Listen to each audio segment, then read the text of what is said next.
Former Congressman Lieutenant Colonel Allen West joins us. Colonel, your thoughts, the fact that the Secretary has, I think he's amped up the warnings a little bit, I mean, put some people on edge? Well, I think that the Secretary of Homeland Security should have been a bit more attuned to what is happening here with the growing jihadist network that we have in the United States of America.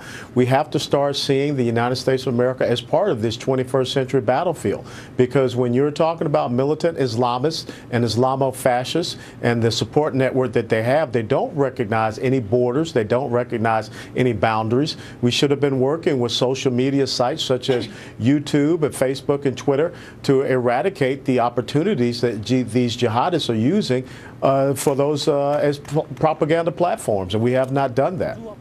So what do we do?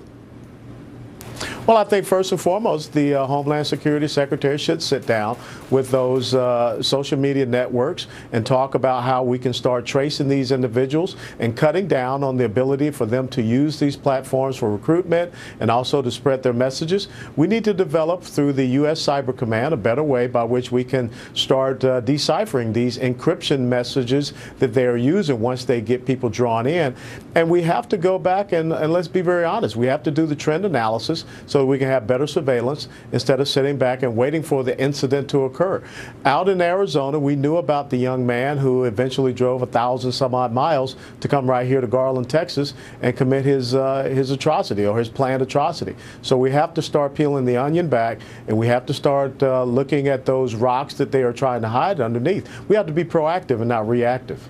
You know, there's so many times that we have these terrorist attacks or attempted attacks that when we finally pick up the person, arrest the person, is we find out that they have been watched, whether it's the two brothers in Boston or whether it's overseas in Paris or whether it's these two in Texas, is that they so far they all seem to have been on the radar screen. Yeah, that's an interesting thing. Even Mr.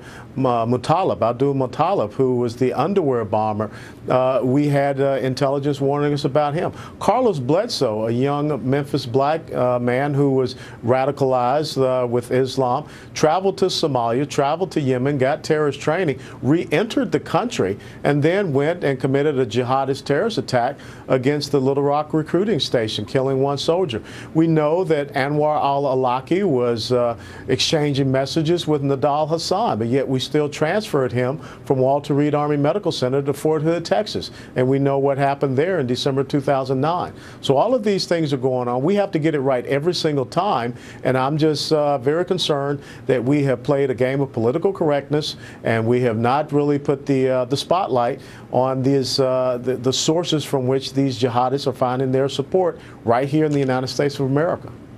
Colonel, thank you, sir. Thank you, Greta.